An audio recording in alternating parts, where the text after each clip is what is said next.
In 1991, my late husband, Moti, was diagnosed with leukemia and needed a bone marrow transplant.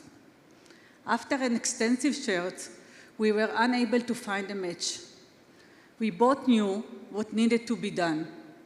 Moti always said, "I don't want anyone who needs a bone marrow transplant to be in this position again." Along with Ezer Mizion, my husband and I created what is now the 5th largest bone marrow registry in the world. Today, we are saving lives in Israel and around the world.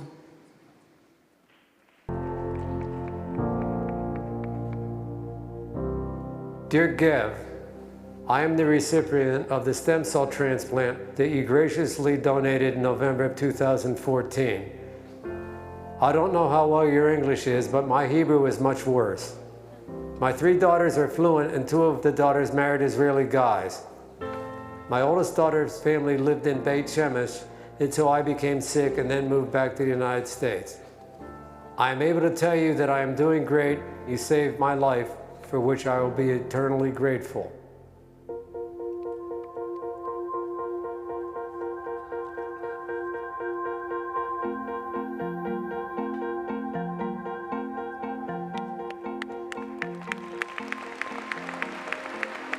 Ezer Mizion is the largest paramedical organization in Israel. The bone marrow registry began in 1998. We are one of 20 registries in the world that we have accredited. We are working very quickly, and we have very good volunteers because the volunteers are soldiers. They are young, they are healthy, they want to volunteer, they want to help. In 2013, over a few month period, I started developing rather prompt back pain that I knew something was wrong, and I knew I didn't feel well. When my middle daughter got married, I really had trouble walking down the aisle. We were all sort of concerned. We didn't really know what was going on yet. We knew my dad wasn't feeling well. I think he was trying to not quite tell me how much pain he was in or what a hard time that he was having. He was starting to get weaker and starting to lose weight, and as a family, you kind of fear for the worst. Thankfully, he had this amazing doctor at MD Anderson. We confirmed that he had a high-risk form of myelodysplastic syndrome, which is sort of like leukemia. They told him what the diagnosis was, and I don't have a medical background, so I didn't realize how serious it was, but it hit Steve like a ton of bricks because he knew what it was. The options were you could go through chemotherapy and it could help you some, but ultimately you're going to die from your disease. Or you could have the stem cell transplant and you could go for the cure. You're most likely to have the same tissue type as somebody who's like you. So we're much more likely to find a match for a Jewish individual from other Jewish individuals of a similar ethnic and racial background. We try to develop registries in each major population group so we can find a donor for a given patient. We are doing something like 30 to 35 bone marrow transplant in a month, and 60% of them we are sending away to all the world. The day came when they said, "We've got really good news for you, we've got a match." And all they would tell us is it's a 23-year-old male and he's not from America. And that's all you're gonna know for at least a year. When you are getting the bone marrow, it's a very difficult period. So until the recipient is getting better, the donor and the recipient cannot meet each other between 1 year. The day of the transplant, Steve was pretty weak. The nurse came in around 10 in the morning and she said, "I just want you to know, the stem cells just landed at the airport." It was like, I can't even tell you the feeling I had. We heard the donor, we found out that it was an IDF soldier through Ezer Mizion. We couldn't think of a better match and a better person to save my father. I was thrilled when I found out my donor is from Israel. I mean, there's an aura about the IDF. It's a special organization, I don't have to tell you. I mean, it's not a typical army. The soldiers are amazing, amazing young people because you can see how proud that they managed to save a life.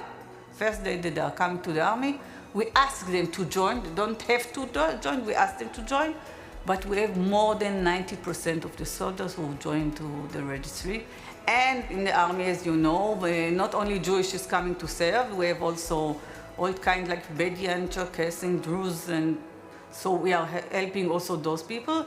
Right now, I have the blood of, what then was a 21-year-old Israeli combat soldier running through my veins. So, I mean, my only regret is that I didn't wake up after the transplant and speak fluent Hebrew.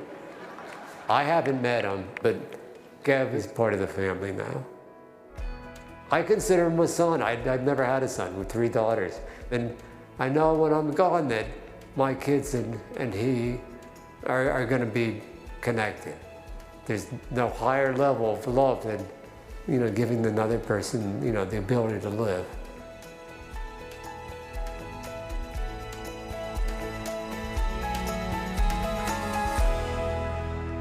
Please welcome Steve Arnow and his family.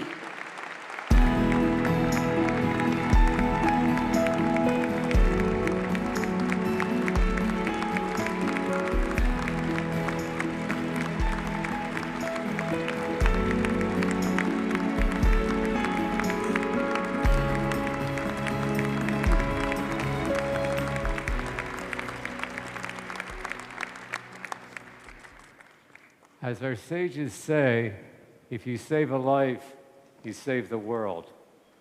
Gev surely saved my world.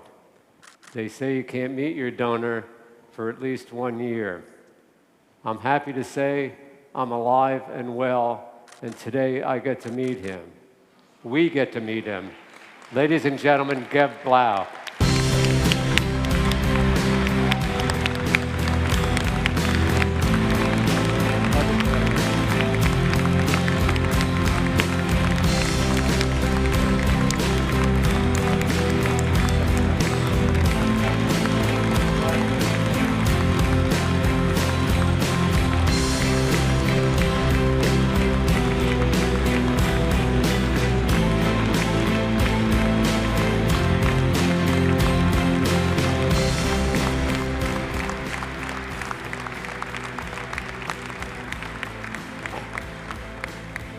Ladies and gentlemen, my new son, Gev.